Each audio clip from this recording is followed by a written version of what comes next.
So what is going on everyone, this is Fabi here, and today I'm bringing you the full review of the Nexus 7 2013. So in order to better illustrate what the Nexus 7 really is about, I'm going to break this down into a few categories, namely design, display, cameras, speakers, performance, software, battery life, and ecosystem. I feel like these really represent the device and show the whole package, not just the software or the hardware.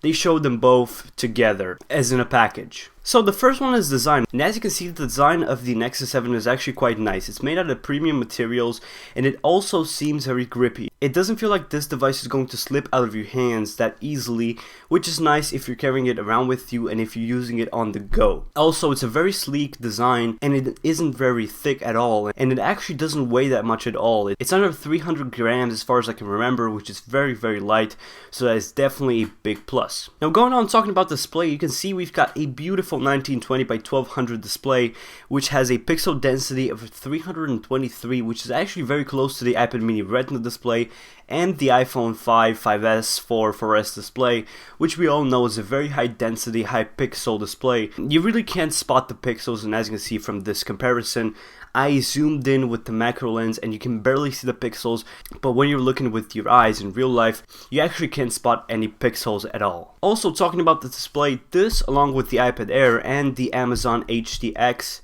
or the Amazon 7-inch tablet, which is the HDX, they all represent the colors the truest. So they really calibrate displays that are very, very good. Now going on, talking about the cameras. As you can see, we've got one 1.3 megapixel shooter here on the front and one 5 megapixel shooter on the back, but they're both pretty bad. Like, when you compare them, they're not that good, and I'm going to put some sample images here for you, but you'll be able to tell both in good lighting and in bad lighting they produce unsatisfactory pictures. Going on, talking about the speakers are actually an interesting topic when you talk about the Nexus 7. It's nice that you have speakers that are stereo. You can see here we've got speakers on the bottom part and on the top part, but one of the things I don't like about the speakers is that they don't sound rich. Now in comparison, the iPad Air, for example, it's got much smaller speakers. Not only that, but it's only got speakers on the bottom side, and even though they're stereo, they don't give the effect of stereo sound. They sound so much better and richer and so much louder. This just sounds like it's coming out of a box. It's sound that I don't like, and it may be because of the audio drivers or something, but I can just tell you that the audio is not something that I would use, or that I would, just take your headphones and listen to your music on your headphones, because it's going to be a much better experience. Going on, talking about the performance. Now the Nexus 7 has got a Qualcomm S4 Pro, which is kind of similar to the Qualcomm 600 series CPUs. So it's a 1.5 GHz quad-core CPU, but that really doesn't mean that much. Geekbench scores, yeah, it is somewhere in between the iPad 4 and the iPad Air, but the thing is, it's actually very fast. As you can see, when you're moving through the OS, you can't really notice any slowdowns. Everything is super fast and super snappy. But one of the problems that I found with Android in general is the fact that some games just simply aren't optimized. And even though the CPU is plenty powerful for games such as Carmageddon or even other games, they lack in performance, especially when compared to their iOS counterparts. And also something else, scrolling isn't as smooth as I would like it to be. So let's, for example, just go in some app, let's say Google Chrome, and let's open up, let's say, The Verge. So let's type in Verge. We are going to go to their site, and hopefully you'll be able to see that it's not as smooth and as responsive as it would be perhaps on an iOS device. And by the way, if you guys want to see me do a comparison between this and the iPad Air, just leave a comment down below. I'm going to make sure to do that.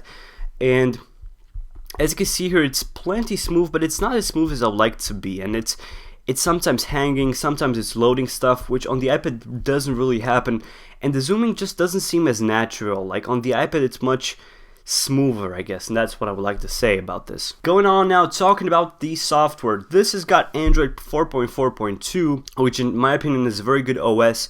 It's much more optimized than Android 4.3, and it's running plenty fast, but there's still things that I don't like, but I'm not going to go through all of those in this video. Basically, this is the best version of Android you're going to get. It's pure Android, but I've got the Nova launcher on top of it.